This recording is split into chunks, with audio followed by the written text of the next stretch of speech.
50대, 60대에 접어들며 은퇴를 앞둔 많은 사람들은 이런 생각을 합니다. 내가 그동안 열심히 일했으니 이제는 좀 편히 살아야지. 하지만 현실은 잔인합니다. 퇴직 후에도 고정비는 줄어들지 않고 연금은 예상보다 부족하며 자녀들의 교육비와 결혼 비용까지 중산층 가정을 무너뜨리는 폭탄처럼 작용합니다. 열심히 달려왔던 인생의 트랙에서 갑작스럽게 정지 신호가 켜질 때 우리는 과연 어떻게 대비해야 할까요? 상위 10%만이 은퇴 후 미소를 짓는 이 상황에서 당신의 계획은 충분히 현실적인가요? 이 서론은 퇴직 후 현실을 직설적으로 표현하며 중산층에게 닥칠 수 있는 어려움을 강조해 독자들의 공감을 불러일으킵니다. 은퇴 후 파산행, 중산층의 무너진 꿈과 상위 10%의 비밀.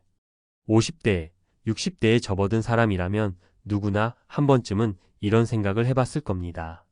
나도 퇴직 후엔 편안하게 살 수 있겠지. 그래도 평생 일했으니까. 그런데 현실은 정말 그럴까요? 안타깝게도 많은 이들이 퇴직 후 경제적 어려움으로 인해 예상치 못한 위기에 처합니다. 특히 중산층의 경우 겉으로는 안정돼 보이지만 그 속은 불안정한 경우가 많습니다. 여기서 우리가 알아야 할 건 이 문제가 단순히 개인의 실패가 아니라 구조적인 문제와 잘못된 인식에서 비롯된다는 점입니다. 오늘은 사례를 통해 이 문제를 깊이 파헤치고 해결책을 함께 고민해 보겠습니다. 사례 1. 열심히 살았는데 왜 이럴까? 김민수 가명 씨는 30년간 대기업에서 일하며 누구보다 성실히 살았습니다. 퇴직 후엔 그동안 모아둔 돈과 퇴직금으로 생활할 계획이었죠. 하지만 퇴직 후 1년이 지나자 문제가 드러났습니다. 매달 고정비가 300만 원 이상 들었고 예상했던 연금 수령액은 생각보다 적었습니다. 자녀의 결혼 비용으로 퇴직금을 크게 사용하면서 예비비도 사라졌습니다. 평생 열심히 살았는데 왜 이런 상황이 된 걸까요? 라고 묻는 김 씨의 말은 많은 사람들의 심정을 대변합니다. 문제 김 씨의 경우 퇴직 후에도 지속적으로 필요한 생활비를 과소평가한 것이 가장 큰 문제였습니다.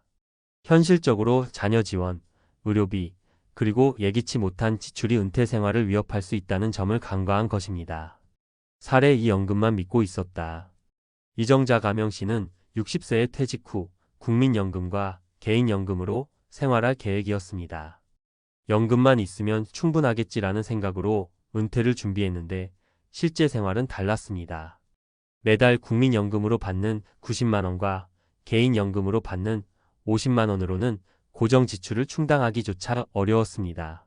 남편의 갑작스러운 건강 악화로 의료비가 발생하자 결국 집을 담보로 대출을 받아야 했습니다.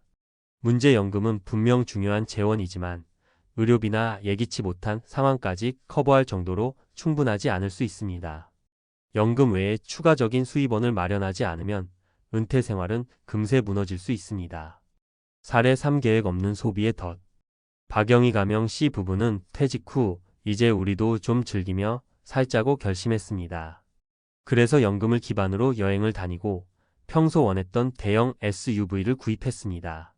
하지만 몇 년 지나지 않아 저축은 바닥났고 매달 들어가는 차량 유지비와 여행 경비가 큰 부담으로 다가왔습니다. 박 씨는 우리도 상위 10%처럼 여유롭게 살 줄 알았는데 현실은 그렇지 않더라고요 라고 말합니다. 문제 퇴직 후 소비는 과거의 소득 수준에 맞춰지는 경우가 많습니다. 하지만 수입이 줄어든 상황에서 과도한 소비를 지속하면 금세 경제적 어려움에 처할 수 있습니다. 상위 10%와의 차이 무엇이 그들을 다르게 만들까?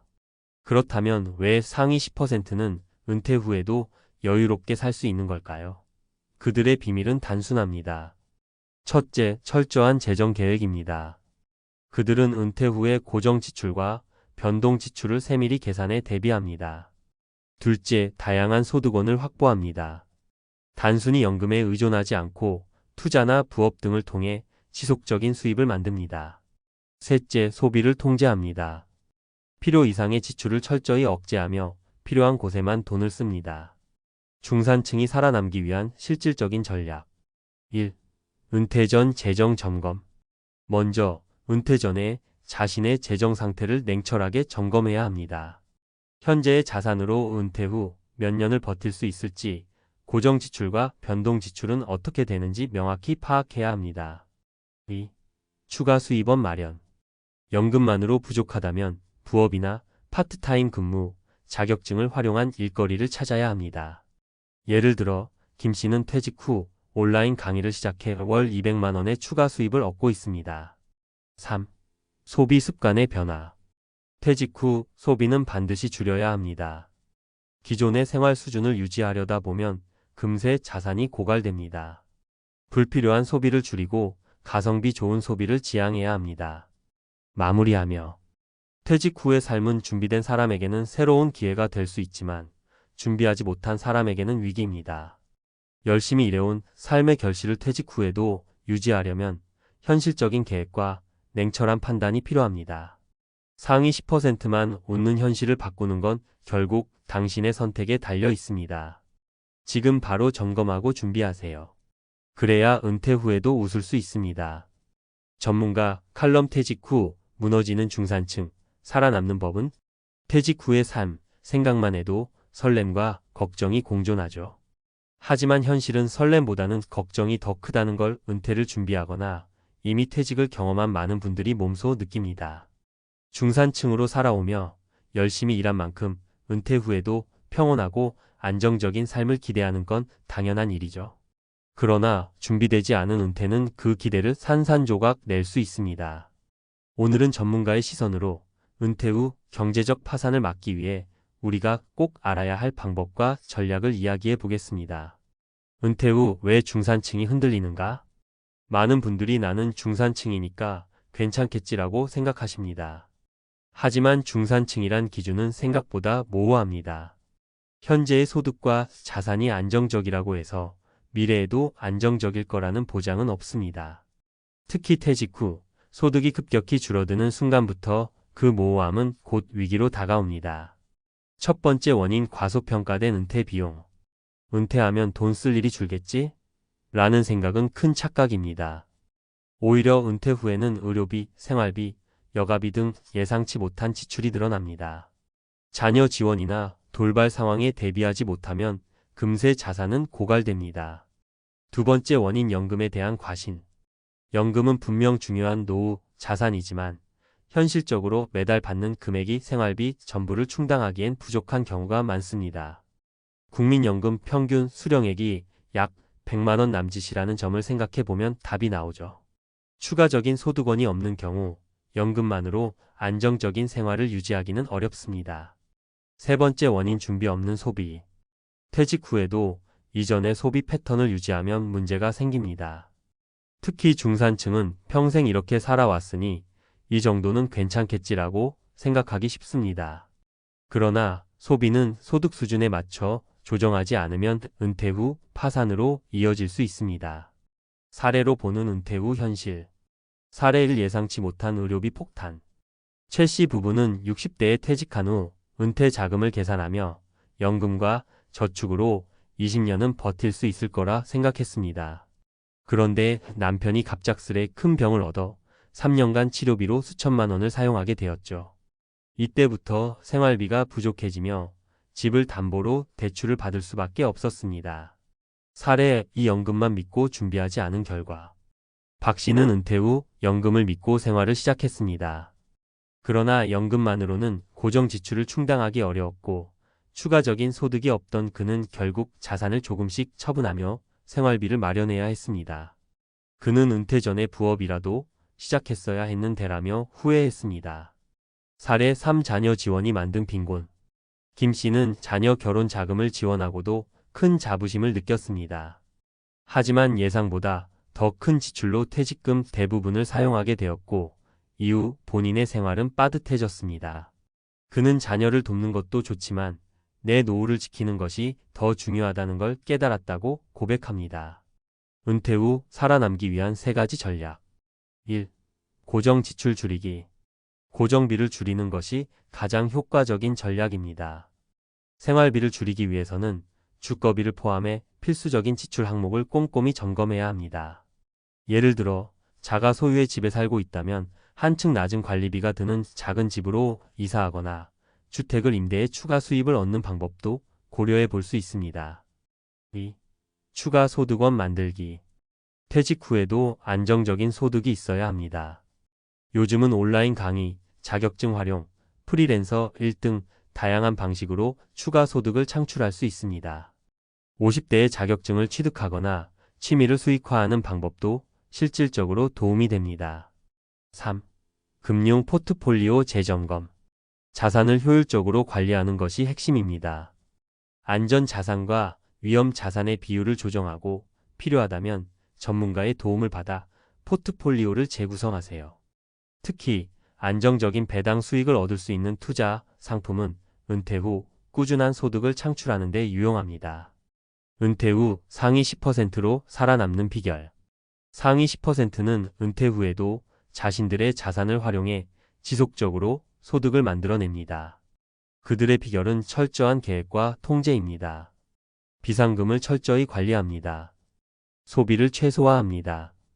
필요하지 않은 지출은 철저히 억제합니다. 지속 가능한 수입원을 만듭니다. 마무리하며 중산층이 무너지는 현실은 우리 모두에게 경고입니다. 나는 괜찮겠지라는 막연한 생각 대신 지금 바로 자신의 재정 상태를 점검하고 계획을 세워야 합니다. 은퇴 후의 삶은 준비된 자에게만 안정과 행복을 허락합니다. 당신은 준비되었습니까? 이제 행동에 나설 시간입니다. 50대, 60대가 되면 가장 큰 고민 중 하나는 이제 앞으로 얼마나 벌고 얼마나 써야 하지? 입니다. 평생 일하며 부은 국민연금, 이제야 드디어 내 차례가 됐는데 조기연금을 받아야 할지 아니면 조금 더 참아 더 많은 금액을 받을지 고민되지 않으신가요? 잘못된 선택은 은퇴 후 생활에 치명적인 영향을 줄 수 있습니다. 이 중요한 결정을 내리기 전에 과연 무엇이 나에게 최선인지 함께 알아봅시다. 국민연금 당장 받을까? 아니면 더 기다릴까? 당신의 선택이 은퇴를 바꾼다. 조기연금, 제때연금, 연기연금? 선택이 이렇게 어려운 이유.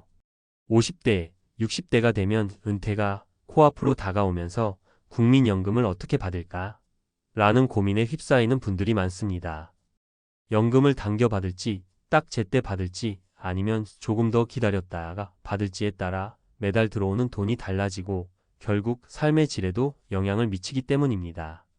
선택은 개인의 상황에 따라 다르지만 이 중요한 결정을 내리기 위해선 정확히 무엇이 나에게 맞는지 알아야 합니다. 조기연금 빨리 받으면 좋을까? 조기연금은 만 60세부터 국민연금을 받을 수 있는 제도입니다. 하지만 한 가지 알아야 할 점은 받을 수 있는 연금액이 줄어든다는 겁니다. 만약 경제적으로 어려운 상황이라면 조기연금이 도움이 될 수 있겠지만 장기적으로 보면 손해를 볼 수도 있습니다. 사례 1 60세 김씨의 선택. 김씨는 은퇴 후 별다른 소득 없이 아내와 단둘이 살고 있었습니다. 조기연금을 받으면 한 달에 50만 원이라도 들어오겠지라는 생각으로 60세에 바로 연금을 신청했죠. 그런데 막상 받아보니 생활비에는 턱없이 부족했고 연금액이 줄어들어 후회가 밀려왔습니다. 결국 아르바이트를 시작했지만 체력이 점점 떨어지면서 감당이 되지 않았습니다. 김 씨는 조금만 기다렸다면 더 나은 선택을 할 수 있었을 텐데 라며 아쉬움을 토로했습니다. 조기연금은 당장 급한 상황에서는 유용할 수 있지만 연금액이 평생 줄어든다는 점을 꼭 기억해야 합니다. 제때 연금 기본이 답일까? 국민연금은 만 65세부터 받는 게 기본입니다. 가장 일반적인 선택으로 평균 수명과 생활비를 고려할 때 많은 사람들이 안정적인 선택으로 여깁니다. 사례 65세 이 씨의 안정적 선택. 이 씨는 은퇴 후 자녀들이 독립했고 남편과 조용히 농촌 생활을 시작했습니다. 연금을 65세에 받으니 매달 100만 원이 안정적으로 들어왔고 크게 부족함 없이 생활할 수 있었습니다. 그는 욕심 부리지 않고 기본에 충실한 게 제일이었다고 말합니다. 만약 당신이 건강하고 여유로운 은퇴 생활을 원한다면 제때 연금을 받는 선택도 충분히 매력적일 수 있습니다. 하지만 더 나은 선택지가 있다는 걸 아시나요? 연기연금 기다릴수록 더 커지는 혜택. 연기연금은 연금 수령 시기를 최대 5년까지 미뤄 더 많은 금액을 받을 수 있는 제도입니다. 매년 연기할 때마다 연금액이 7.2%씩 늘어나죠.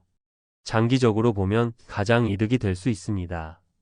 사례 3. 70세 박 씨의 전략적 선택. 박 씨는 은퇴 후에도 작은 사업을 운영하며 수입을 이어갔습니다. 국민연금 수령을 미뤄 70세부터 받기로 결정했는데 매달 들어오는 연금액이 140만 원으로 5년 전보다 훨씬 늘어났습니다. 그는 초반엔 조금 힘들었지만 지금은 훨씬 여유롭게 살고 있다며 웃었습니다. 연기연금은 초기 몇 년 동안의 경제적 부담을 감수할 수 있다면 가장 큰 혜택을 얻을 수 있는 선택입니다. 어떤 선택이 나에게 맞을까? 당신의 선택은 경제적 상황, 건강 상태, 그리고 은퇴 후 삶의 계획에 따라 달라집니다.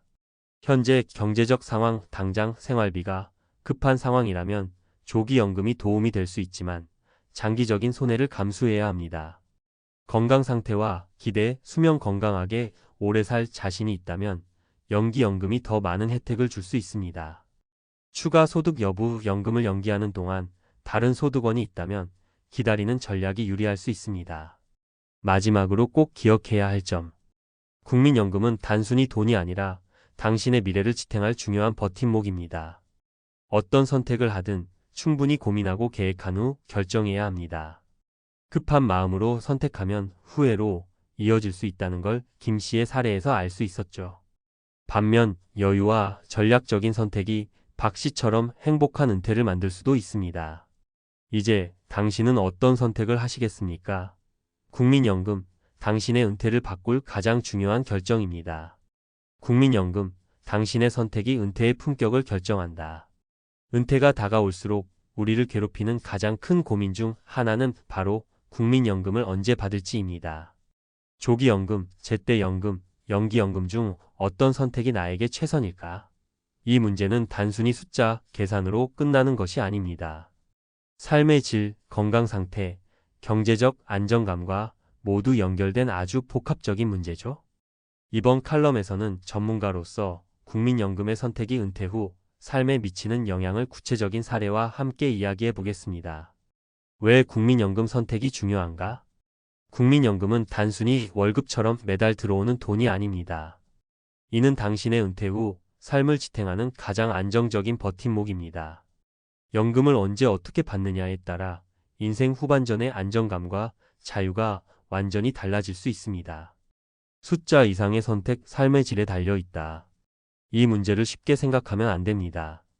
조기연금을 받는다고 해서 당장 행복해지는 것도 아니고 연기연금을 받는다고 해서 무조건 옳은 선택이 되는 것도 아닙니다. 중요한 건 당신의 현재 상황과 미래를 고려한 균형 잡힌 선택입니다. 조기연금의 장단점, 과연 옳은 선택일까? 조기연금을 받는 사람들은 보통 이런 상황에 놓여 있습니다. 당장 소득이 없거나 부족해서 생활비가 급히 필요한 경우, 건강이 나빠져 더 오래 살지 못할 가능성을 염두에 둔 경우. 사례 1. 61세 이 씨의 조기연금 선택.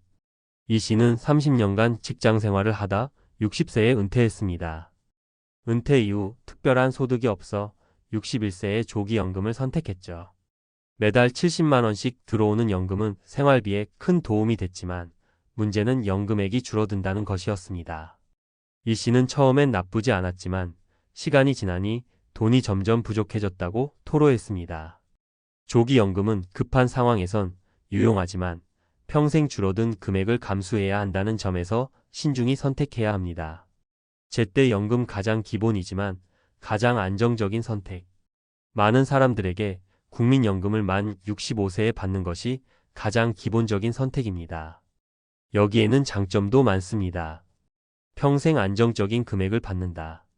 건강이 유지된다면 평균 수명 동안 안정적인 소득을 누릴 수 있다. 사례 2. 65세 정 씨의 안정적인 선택. 정 씨는 은퇴 후 별다른 소득은 없었지만 조기연금을 받지 않고 만 65세까지 기다렸습니다. 그 결과 매달 100만 원 이상의 연금을 안정적으로 받을 수 있었고 이는 생활비 대부분을 충당하는 데 큰 도움이 됐습니다. 정 씨는 욕심내지 않고 기본을 지킨 것이 최고의 선택이었다며 예측 가능한 소득이 있어야 마음이 편안하다고 말했습니다.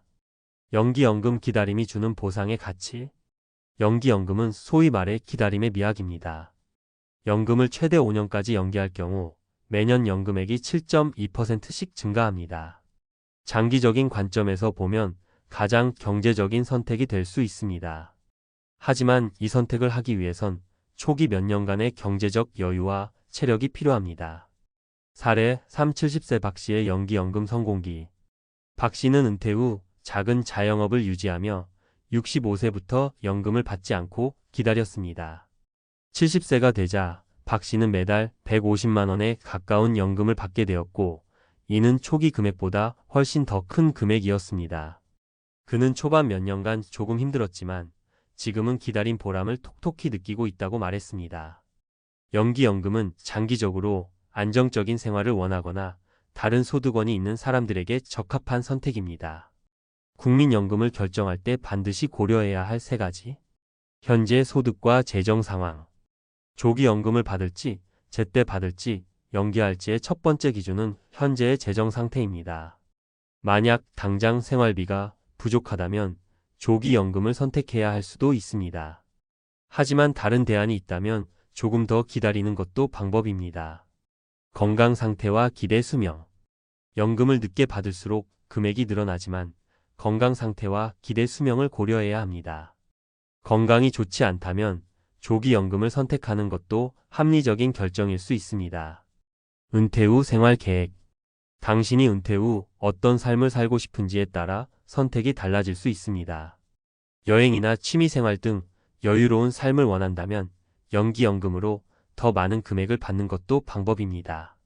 잘못된 선택을 피하려면 국민연금의 선택은 개인의 상황에 따라 천차만별입니다. 하지만 한 가지 명심해야 할 점은 감정적으로 결정하지 않는 것입니다. 조기연금을 선택했다고 해서 빨리 받으니 좋다는 착각에 빠지지 말고, 연기연금을 선택했다고 해서 무조건 오래 살 거라는 보장도 없다는 점을 이해해야 합니다. 결론: 국민연금은 나만의 맞춤 전략으로. 국민연금은 우리가 은퇴 후 맞닥뜨릴 수 있는 가장 중요한 재정적 선택 중 하나입니다. 조기연금은 당장의 경제적 어려움을 해결할 수 있는 수단이지만 장기적으로 손해가 될 수 있습니다. 제때 연금은 가장 안정적인 선택이며 대부분의 사람들이 선호하는 방법입니다. 연기연금은 기다릴 여유와 건강이 있다면 최대의 경제적 혜택을 가져다 줍니다. 이 칼럼을 읽는 당신이라면 이제 어떤 선택이 더 나에게 맞는지 조금은 그림이 그려지지 않으셨나요? 국민연금, 단순한 돈 문제가 아니라 당신의 은퇴를 바꿀 가장 큰 전략입니다. 지금 이 순간 깊이 고민하고 최고의 선택을 만들어 보세요. 대부분의 중소기업에 다니는 분들은 주인공처럼 자신을 대변할 기회조차 얻기 어렵습니다. 어쩌면 주어진 환경에서 묵묵히 일하다가 어느 순간 때가 되면 자연스럽게 떠나야 하는 것이 우리 삶의 순리인지도 모릅니다. 그런데 그 순리를 받아들이기엔 이 세상의 냉혹한 현실이 만만치 않습니다. 돈이 없으면 평생 돈의 노예로 전락하게 되고 삶은 점점 더 비참해지기 마련이죠. 오늘 이야기할 주제는 이와 맞닿아 있습니다. 일하지 않으면 버틸 수 없는 현실과 7개월의 긴 파업 끝에 정규직이 됐지만 1년 만에 퇴직해야 하는 아빠의 씁쓸한 현실을 바탕으로 이야기를 풀어보려 합니다. 이 주제 속에서 얼마나 많은 사람들이 경제적인 압박 속에서 허덕이며 일의 노예로 살아가고 있는지를 다양한 사례를 통해 다뤄보겠습니다. 1년을 채우지 못하고 정년퇴직을 맞이하게 된 한 아빠의 이야기는 단순히 개인적인 문제가 아닙니다. 우리의 경제적 구조 속에서 대부분의 중장년층이 겪는 현실입니다. 일하고 싶은 의지가 있어도 나이가 많아지면 일자리가 줄어들고 때론 파업과 같은 큰 사건을 겪고서야 간신히 정규직이 되지만 그 기쁨도 잠시 퇴직이 코앞에 다가옵니다. 이렇듯 많은 이들이 일과 삶 사이에서 얽힌 복잡한 감정을 마주하고 있습니다. 첫 번째 사례는 몇 년 전 중소기업에 다니던 김 씨의 이야기입니다. 김 씨는 30년 가까이 회사를 다녔지만 나이가 들어가면서 점점 더 중요한 자리에 오르기는커녕 말할 기회조차 주어지지 않았습니다. 말할 자리조차 없는 현실 속에서 그는 묵묵히 일을 했고 퇴직이 다가올 즈음에야 내가 과연 이 일을 평생 하면서도 진정 나 자신을 위한 시간을 가져본 적이 있는가라는 회의감에 빠졌습니다. 김 씨는 파업을 통해 더 나은 직장을 얻거나 정년까지 버텨보려 했지만 결국 퇴직 후 그는 일자리를 잃고 연금을 바라보며 간신히 생계를 이어가야 하는 처지가 됐습니다. 김 씨의 이야기는 바로 우리 주변의 수많은 중소기업 근로자들의 모습을 대변합니다. 두 번째 사례는 공장에서 일하던 박 씨의 이야기입니다. 박 씨는 젊은 시절부터 손에 기름때 묻혀가며 성실히 일했지만 50대 중반에 이르러 회사가 구조조정을 시작하자 그 역시 일자리를 잃을 위기에 처했습니다. 간신히 파업을 통해 정규직 자리를 얻었지만 7개월이라는 긴 싸움 끝에 얻은 자리는 1년밖에 남지 않은 짧은 안정감이었습니다. 정규직이라는 타이틀을 달았지만 박 씨에게는 시간적인 여유도 경제적인 여유도 없었습니다. 그저 하루하루가 돈을 벌어야 한다는 압박감 속에서 지나갔고 결국 퇴직 후에는 다시 일하지 않으면 안 되는 상황에 처하게 됐습니다. 일하지 않으면 생활을 유지할 수 없는 이 현실은 박 씨에게 참담함을 안겨줬습니다. 세 번째 사례는 직장을 다니며 자녀를 키우던 이 씨의 이야기입니다. 이 씨는 오랜 시간 중소기업에서 근무하며 자녀들을 대학에 보내기 위해 악착같이 일했습니다. 하지만 시간이 흐르며 자녀들이 성장하고 이 씨 본인은 정년을 맞이할 즈음이 되자 경제적 부담은 여전히 그의 어깨를 짓눌렀습니다. 자녀들이 대학을 졸업했지만 취업이 어려워 경제적 자립이 쉽지 않았고 이 씨는 여전히 자녀들을 부양해야 했습니다. 더 이상은 직장에서 정년을 맞이하고 퇴직금을 받아도 그것만으로는 삶을 이어갈 수 없다는 현실이 이 씨를 절망으로 몰아넣었습니다. 일하지 않으면 버틸 수 없는 현실이 여전히 그의 삶을 붙잡고 있었고 그는 퇴직 후에도 작은 일자리라도 찾아야 하는 상황에 놓였습니다. 위의 세 가지 사례는 우리 주변에서 흔히 볼 수 있는 현실을 보여줍니다. 중소기업에 다니는 많은 이들은 정규직이든 비정규직이든 안정적인 일자리를 찾기 어려운 현실에 부딪히고 있습니다. 파업을 통해서라도 정규직 자리를 얻는 것이 목표가 되지만 그 뒤에 다가오는 정년퇴직이라는 벽은 그리 멀지 않은 미래에 찾아옵니다. 일하지 않으면 버틸 수 없는 현실은 단순히 개인의 문제가 아니라 우리 사회 전체가 직면한 경제적 구조와 관계되어 있습니다.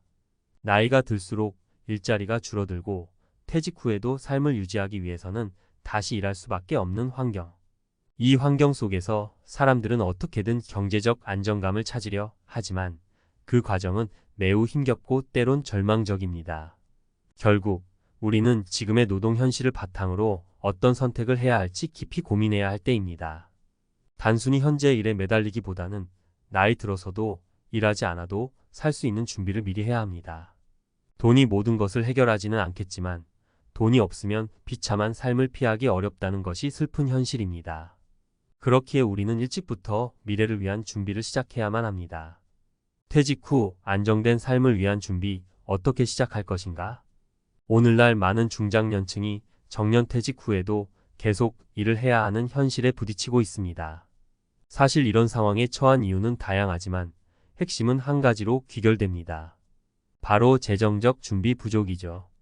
대부분의 사람들은 젊었을 때 일을 하며 버는 돈으로 현재의 삶을 유지하는 데만 집중하고 미래에 대한 재정적 계획은 간과하곤 합니다. 그 결과 정년퇴직이 다가오면 경제적 불안감에 휩싸이게 되고 결국 퇴직 후에도 일할 수밖에 없는 처지에 놓이게 되는 겁니다. 그렇다면 어떻게 해야 이런 현실에서 벗어날 수 있을까요? 이번 칼럼에서는 퇴직 후에도 안정된 삶을 살기 위한 구체적인 대안들을 살펴보려 합니다. 이는 단순히 저축을 더 많이 하라는 뻔한 이야기가 아닙니다. 지금부터 소개할 내용은 경제적인 준비뿐만 아니라 심리적, 사회적 준비도 함께 고려해야 합니다. 1. 조기 재정 계획의 중요성. 첫 번째로 강조하고 싶은 것은 재정적 준비를 조기에 시작하라는 겁니다. 많은 사람들이 아직 나에게는 시간이 많다라고 생각하고 재정적 준비를 미루는 경향이 있습니다. 하지만 재정 계획은 나이가 들수록 점점 더 어려워집니다. 당장의 수입을 소비하는데 급급한 상황에서는 미래를 위한 자산 축적이 거의 불가능해지기 때문이죠. 예를 들어 30대 초반의 김 씨는 사회초년생 때부터 꾸준히 재정 계획을 세웠습니다. 그는 월급의 일정 비율을 저축하고 투자 상품에 관심을 기울였으며 생활비를 절약하는 습관을 들였습니다. 20년 후 김 씨는 50대 중반에 이르러 이미 충분한 자산을 축적해 퇴직 후에도 일을 하지 않고 생활할 수 있는 경제적 기반을 마련했습니다. 김 씨의 경우처럼 일찍 시작한 재정적 준비는 나중에 커다란 안정감을 줄 수 있습니다. 따라서 가능하면 젊은 시절부터 퇴직 후의 삶을 염두에 두고 재정적 계획을 세우는 것이 중요합니다. 은퇴 자금을 마련하는 방법에는 다양한 옵션이 있습니다. 연금, 주식, 부동산 투자 등 자신에게 맞는 재정 전략을 찾아서 차근차근 준비하는 것이 필요합니다. 2. 퇴직 후의 삶, 일하지 않고도 의미 있게 사는 법. 두 번째로는 퇴직 후에도 일을 하지 않고도 의미 있게 살아갈 방법을 찾는 겁니다. 사실 많은 사람들은 퇴직 후에도 일을 하는 이유가 단지 돈 때문만은 아닙니다. 일 자체가 주는 정체성과 사회적 소속감을 잃게 될까 두려워하는 경우도 많습니다. 그렇기 때문에 퇴직 후에도 삶의 의미를 찾고 자신만의 정체성을 지키는 것이 매우 중요합니다. 그 예로 이 씨는 60대 초반에 정년퇴직을 했습니다. 그는 이를 통해 자신을 정의하고 있었기 때문에 퇴직 후 나는 누구인가라는 고민에 빠졌죠. 그러나 그는 퇴직 후 다양한 봉사활동에 참여하면서 사회적으로 의미 있는 활동을 통해 새로운 정체성을 찾았습니다. 또한 그는 취미로 시작한 글쓰기를 통해 자아 성찰의 기회를 얻었고 이를 바탕으로 작은 수입도 발생시킬 수 있었습니다. 이렇듯 퇴직 후에도 경제적 필요를 넘어서 자신만의 의미 있는 활동을 찾아보는 것이 중요합니다. 취미, 봉사활동, 혹은 자영업 등 다양한 형태로 자신의 삶을 풍요롭게 만들 수 있는 방법을 미리 준비해 두는 것이 좋습니다. 3. 사회적 안전망 활용과 정책적 지원. 마지막으로 사회적 안전망과 정부의 정책적 지원을 최대한 활용하는 것이 필요합니다. 사실 많은 사람들이 퇴직 후에는 더 이상 일할 필요가 없다고 생각하지만 실제로는 사회적 안전망이 충분하지 않아 생계를 유지하는 데 어려움을 겪는 경우가 많습니다. 그렇기 때문에 정부나 지자체에서 제공하는 다양한 복지 혜택과 지원 프로그램을 잘 알아보고 적극적으로 활용해야 합니다. 박 씨의 경우 55세에 일찍 퇴직했지만 정부가 제공하는 재취업 지원 프로그램을 통해 새로운 기술을 배우고 적합한 일자리를 다시 찾을 수 있었습니다. 이는 단지 일을 지속하기 위한 것이 아니라 퇴직 후에도 경제적으로 자립할 수 있는 기회를 만들어준 좋은 사례입니다. 이처럼 정부나 지자체에서 제공하는 재취업 프로그램, 은퇴자, 지원 서비스 등을 적극적으로 이용하는 것이 큰 도움이 될 수 있습니다.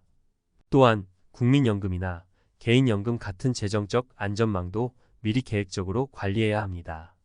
이를 통해 퇴직 후에도 안정된 생활을 유지할 수 있는 기반을 마련하는 것이 중요합니다. 퇴직 후에도 삶을 풍요롭게 유지하려면 결론적으로 퇴직 후에도 안정되고 풍요로운 삶을 유지하기 위해서는 재정적 준비뿐만 아니라 심리적, 사회적 준비도 함께 고려해야 합니다. 단순히 돈을 많이 모으는 것만으로는 충분하지 않습니다. 어떻게 하면 의미 있는 삶을 지속할 수 있을지 고민하고 이를 바탕으로 다양한 준비를 해야 합니다. 앞서 언급한 사례들은 모두 그 나름의 방식으로 퇴직 후 삶을 준비하고 있는 사람들의 이야기입니다. 이들의 공통점은 미리 준비하는 것의 중요성을 인지하고 있었다는 점입니다. 당신도 지금부터 차근차근 준비해 나간다면 퇴직 후에도 행복하고 풍요로운 삶을 영위할 수 있을 것입니다. 퇴직 후의 삶, 과학적 접근이 필요한 이유. 퇴직을 앞두고 있거나 이미 퇴직을 경험한 많은 사람들이 경제적 불안과 심리적 불안정을 동시에 겪습니다. 이는 단순히 개인적인 경험이 아니라 전 세계적인 현상으로 자리 잡고 있습니다. 평균 수명이 늘어남에 따라 더 오래 살아야 하고 따라서 더 오랜 기간 경제적 안정을 유지해야 합니다. 그러나 많은 사람들은 퇴직 후에도 여전히 일하지 않으면 버틸 수 없는 현실에 갇혀 있습니다. 왜 이러한 현상이 발생할까요? 그 답은 경제학적, 심리학적, 사회적 이론들 속에서 찾아볼 수 있습니다. 특히 생활의 경제적 압박과 심리적 안정에 대한 과학적 연구들은 우리가 어떻게 퇴직 후 삶을 더 나은 방향으로 계획할 수 있을지에 대한 중요한 단서를 제공합니다. 1. 퇴직 후 경제적 불안, 생활비의 인플레이션 효과. 첫 번째로 알아볼 이론은 퇴직 후 겪게 되는 경제적 압박의 주요 원인 중 하나인 인플레이션 효과입니다. 경제학에서 인플레이션이란 물가가 상승해 동일한 금액으로 살 수 있는 물건의 양이 줄어드는 현상을 의미합니다. 이는 특히 퇴직 후 고정 수입에 의존하는 사람들이 직면하게 되는 큰 문제입니다. 예를 들어 60세에 퇴직할 때 모아둔 자산이 충분해 보일 수 있지만 70세가 되면 그 돈으로 예전만큼의 생활을 유지하기 어려울 수 있습니다. 이는 물가 상승으로 인해 생활비가 증가하기 때문입니다. 실제로 미국 경제학자 피셔, 블랙과 마이런 숄즈 마이런 스콜즈가 제시한 블랙-숄즈 모델 블랙-스콜즈 마돌은 자산의 가치가 시간이 지남에 따라 변동하는 것을 수학적으로 설명한 이론입니다. 이 이론은 장기적인 투자와 자산 관리의 중요성을 강조하며 퇴직 후에도 꾸준한 자산 증식이 필요하다는 것을 시사합니다. 따라서 퇴직 후에도 단순히 모아둔 돈을 그대로 유지하기보다는 이를 인플레이션에 맞춰 적절히 운용하고 관리하는 것이 중요합니다. 2. 심리학적 안정 은퇴 후 우울증과의 싸움. 퇴직 후에는 경제적 문제뿐만 아니라 심리적 문제도 함께 발생할 수 있습니다. 특히 많은 사람들이 퇴직 후 겪는 심리적 문제 중 하나는 은퇴 후 우울증입니다. 이는 퇴직으로 인해 일상에서의 역할 상실과 정체성 혼란을 겪는 데서 기인합니다. 직장 생활을 통해 얻었던 사회적 인정과 자아 실현의 기회가 사라지면서 심리적 불안감이 커지고 때로는 우울증으로 이어질 수 있습니다.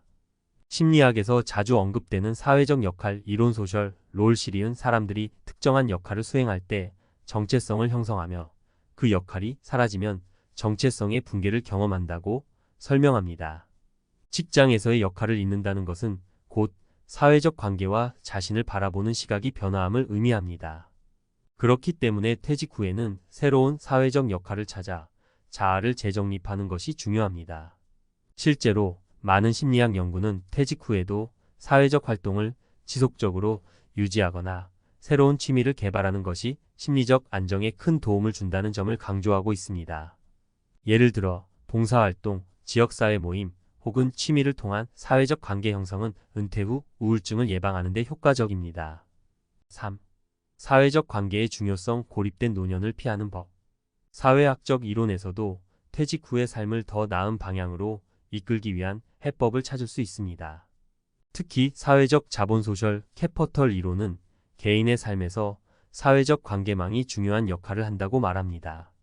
이 이론에 따르면 퇴직 후에도 사람들과의 관계를 유지하고 새로운 사회적 네트워크를 형성하는 것이 삶의 질에 직접적인 영향을 미칩니다.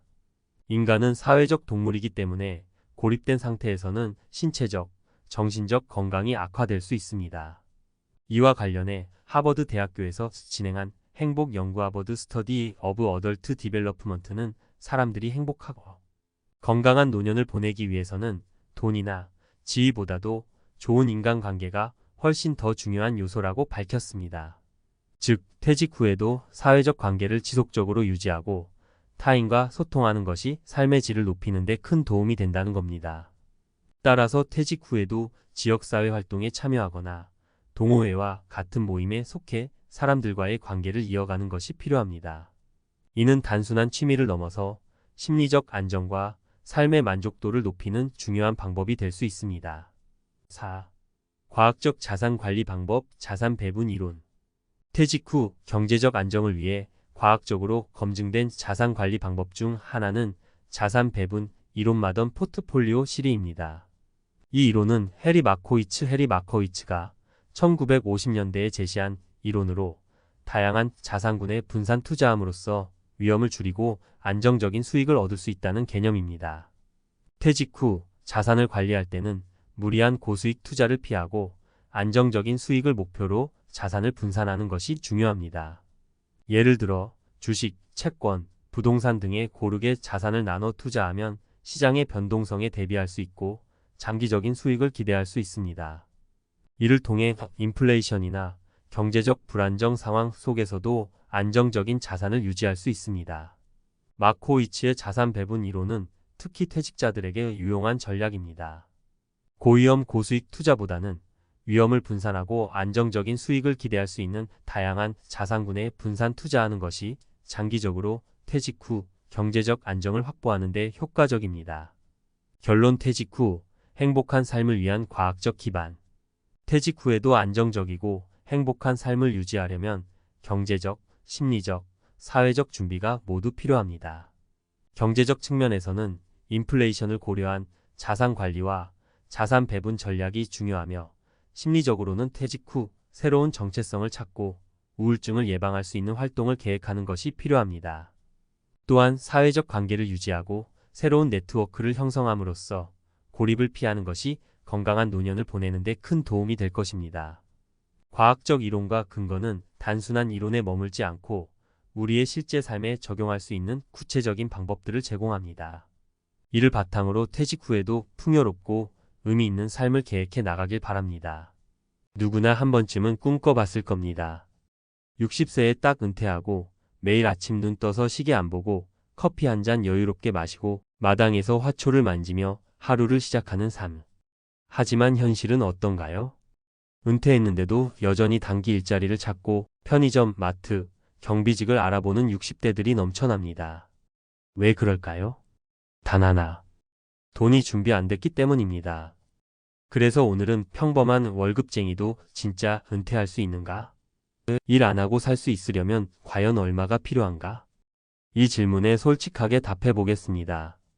그리고 실제 3가지 사례를 통해 무엇이 가능하고 무엇이 위험한지도 함께 들려드릴게요. 본론 은퇴 후 일 안 하고 살 수 있는 3가지 조건. 1. 은퇴 후 생활비 매달 얼마면 가능할까? 일단 일 안 하고 살기 위해선 월 지출을 최소화해야 합니다. 2025년 기준 부부가 아주 기본적인 삶을 유지하는데 필요한 생활비는 월 약 180만 원, 220만 원 선입니다. 물론 이건 자가 보유, 자녀 독립, 외식 여행 최소화 기준이에요. 국민연금만으로는 부족합니다. 평균 수령액은 부부 합쳐 150만 원 안팎. 그럼 나머지는 어떻게 채울까요? 바로 준비된 자산이 정답입니다. 2. 최소 2억 3억은 필요합니다. 60세에 은퇴해서 90세까지 30년을 산다고 가정하면 매달 200만 원, X 12개월, X 30년 약 7억 2천만 원입니다. 하지만 국민연금, 주택연금, 소소한 이자 소득 등으로 일부 보완된다고 가정하면 현금 또는 운용 가능한 자산 최소 2억 3억 원은 있어야 일 안 하고도 살 수 있는 노후가 가능합니다. 즉 월급쟁이도 은퇴 가능합니다. 단, 이 기준을 충족하면 말이죠. 3. 은퇴 전부터 소득을 끊지 않는 전략도 있다. 꼭 많은 자산이 없더라도 은퇴 후에도 부담 없는 소득원이 있다면 삶의 질은 달라집니다.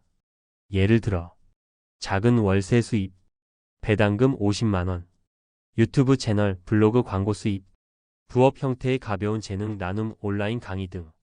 이런 가벼운 소득이 월 5만 100만 원만 돼도 은퇴 후 일 안 하고 살 확률은 훨씬 올라갑니다. 사례 1. 62세 김 부장, 10억이 있어도 일하는 이유. 대기업 부장으로 60세에 퇴직한 김씨. 퇴직금과 연금 포함 자산 10억 원. 겉보기엔 완벽했지만 은퇴 2년 만에 택시 운전을 시작했어요. 왜일까요? 주식 손실 2억. 자녀 유학 지원금 1억. 과도한 소비 패턴 지속. 결국 고정 수입이 줄자 불안이 시작됐습니다. 자산보다 중요한 건 현금 흐름이라는 걸 보여주는 대표 사례죠. 사례 2. 58세에 은퇴한 부부, 월 160만 원으로 사는 법. 전업주부였던 아내와 58세 조기 퇴직한 남편. 수도권 외곽 18평 자가 국민연금 부부 합산 130만 원 재테크로 만든 배당금 30만 원. 총 160만 원으로 소박하게 살며 매주 산책, 주말 농장, 도서관을 누리는 중. 핵심은 지출을 줄이는 생활 구조. 가족에게 기대지 않는 독립된 삶. 소비보다 시간의 가치를 높게 여긴 철학입니다. 사례 3. 은퇴했지만 매달 70만 원 소득, 자유를 지킨 64세 여성. 경기도 소도시 사는 64세 여성 어씨. 퇴직금 1억 5천만 원으로 작은 원룸 2채, 매입 월세 70만 원 수입. 자녀에게 지원은 딱 결혼까지만으로 정리하고 본인은 도서관 봉사와 텃밭 농사로 바쁜 하루를 보냅니다. 일은 안 하지만 매달 소득이 들어오니 불안하지 않아요. 그게 제 노후를 지켜주는 최소한의 울타리예요. 그 말이 참 인상적이었습니다. 결론 평범한 직장인도 은퇴할 수 있다. 단 조건이 있다. 은퇴 후 일 안 하고 살기 위한 월 지출 기준은 약 200만 원 내외. 이를 유지하려면 국민연금 최소 23억 원의 자산이 필요. 또는 가벼운 소득원이라도 꾸준히 유지하면 훨씬 자유로운 은퇴 가능. 지금의 월급이 크든 작든 상관없습니다. 지금부터 어떻게 준비하느냐가 60세 이후 당신의 삶을 완전히 바꿔줄 수 있습니다. 평범한 월급쟁이도 은퇴 가능할까? 60세 이후 진짜 일 안 하고 살 수 있는 조건. 60세에 은퇴하면 쉴 수 있을까요? 현장에서 자주 듣는 질문입니다. 특히 50대 직장인들 사이에서는 이 질문에 대한 불안감이 점점 커지고 있습니다. 단도직입적으로 말씀드리자면 충분한 준비만 되어 있다면 평범한 월급쟁이도 일하지 않고 은퇴 생활을 누릴 수 있습니다. 다만 그 충분한 준비란 막연한 낙관이 아니라 구체적인 수치와 전략을 바탕으로 한 실천이어야 합니다. 본 칼럼에서는 은퇴 후 일하지 않고 살기 위한 3가지 핵심 조건을 중심으로 실제 사례와 함께 전문가적 시각에서 해설하겠습니다. 1. 은퇴 후 최소 생활비 부부 기준 월 180만 220만 원. 2025년 현재 통계청과 국민연금공단의 자료에 따르면 부부가 은퇴 후 기본적인 생활을 유지하기 위한 평균 생활비는 약 월 218만 원 수준입니다. 여기서 말하는 기본 생활이란 외식과 여행을 최소화하고 자녀에 대한 경제적 지원이 종료된 상태, 자가 거주 조건을 가정합니다. 즉, 은퇴 후 일을 하지 않고 살아가기 위해선 월 최소 200만 원 내외의 안정적인 현금 흐름이 확보되어야 합니다. 여기서 핵심은 지출입니다. 많은 분들이 연금을 얼마나 받아야 하냐를 먼저 묻지만 사실 더 중요한 건 지출 구조를 얼마나 단단하게 줄일 수 있느냐입니다. 수입은 일정 수준 이상 확보하기 어렵지만 지출은 비교적 통제가 가능하기 때문입니다. 2. 연금 자산 최소 2억 3억 원 이상 필요. 국민연금의 2025년 기준 수급액은 1인당 평균 약 75만 원입니다. 부부 모두 수급 자격이 있다면 합산 약 150만 원 전후가 됩니다. 하지만 이는 앞서 말한 생활비 평균의 약 50만 원 이상 부족한 수준입니다. 이 부족분을 채우기 위한 자산이 필요합니다. 가장 단순한 계산법으로는 부족한 월 50만 원, 12개월, 30년 1억 8천만 원. 즉 국민연금 외에 적어도 약 2억 원 내외의 생활 자금이 필요합니다. 만약 갑작스러운 의료비, 자녀 지원, 물가 상승 등을 고려하면 최소 3억 원 이상이 현실적인 기준입니다. 여기서 말하는 자산은 반드시 현금일 필요는 없습니다. 예. 금융자산 정기예금 펀드, 채권, 배당주 등, 부동산 월세 수입, 주택연금 등 실질적 현금화가 가능한 구조. 단순히 내 집 마련만으로는 이 기준을 충족시킬 수 없습니다. 은퇴 후에도 지속적 현금 흐름을 만들어줄 수 있는 자산 구조가 필수입니다. 3. 소득이 없어도 가벼운 수익 구조는 있어야 한다. 은퇴 후 일을 하지 않는다고 해서 수입이 0이 되어선 안 됩니다. 오히려 중요한 건 정규직처럼 힘들지 않지만 매달 일정 금액이라도 들어오는 가벼운 수익 구조를 만들어 놓는 것입니다. 예를 들어 월세 수입 소형 원룸 2채 운영으로 월 60만 원 수입, 배당금 국내외 배당주 또는 ETF 운영으로 월 3,050만 원 수익, 디지털 재능 수익 유튜브, 블로그, 전자책, 강의 콘텐츠 등, 작은 부업 재능 기부 형태의 원데이 클래스, 텃밭 작물 판매 등. 이런 구조는 체력을 거의 요구하지 않고 무엇보다 심리적인 안정감을 제공합니다. 수입이 전혀 없는 은퇴 생활은 금세 고립감과 불안으로 이어지기 쉽기 때문입니다. 실제 사례 3가지로 보는 은퇴 현실. 사례 1 자산은 충분했지만 흐름이 없었던 대기업 부장. 62세에 퇴직한 김모 씨는 퇴직금 포함 자산 약 10억 원을 보유하고 있었습니다. 하지만 은퇴 후 2년 만에 자녀 유학비, 주식 손실, 생활비 과소비로 2억 원 이상 자산이 줄어들자 불안감이 폭증했고 결국 택시 운전을 시작했습니다. 김 씨는 말합니다. 자산은 있었지만 매달 들어오는 돈이 없으니 불안해서 견딜 수가 없더군요. 결론 은퇴 후에는 자산의 크기보다 수익 구조가 더 중요합니다. 사례 이 지방에서 소박하게 사는 58세 조기 은퇴 부부. 경북에 사는 58세 부부는 조기 퇴직 후 자녀 독립, 외식 줄이기, 농사짓기 등으로 지출을 줄였습니다. 월 국민연금 130만 원, 배당금 30만 원으로 총 월 160만 원 지출에 맞춰 살아갑니다. 기존 3억 원 자산 중 일부는 저위험 자산에 투자해 안정적인 수익을 만들고 있습니다. 소비를 줄이면 마음이 가벼워지고 여유가 생겨요. 행복이란 그리 대단한 게 아니더라고요. 결론, 소박한 삶을 받아들이면 은퇴 후에도 충분히 일 없이 살 수 있습니다. 사례 3 은퇴 후 월세 70만 원으로 자유 지킨 64세 여성. 경기 외곽에 거주하는 64세 여성 어 씨는 퇴직금 1억 5천만 원 중 일부로 원룸 2채를 매입해 월 70만 원 수익을 올리고 있습니다. 지출을 최소화하고 자녀와는 경제적으로 독립된 관계를 유지하면서도 지역 도서관과 봉사활동으로 보람된 일상을 보내고 있습니다. 현금이 아닌 흐름이 있는 자산이 저를 자유롭게 만들었습니다. 결론, 작더라도 꾸준한 수입이 심리적 평안을 만듭니다.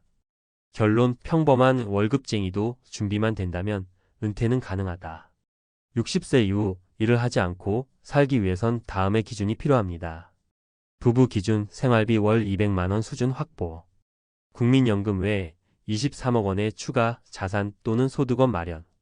은퇴 후에도 작고 꾸준한 수익 구조 유지, 월세 배당, 디지털 수익 등. 은퇴는 어느 날 갑자기 다가오는 게 아닙니다. 지금부터 시작하면 늦지 않습니다. 일을 안 해도 되는 은퇴. 그건 부자의 전유물이 아닙니다. 준비된 사람만이 누릴 수 있는 현실입니다.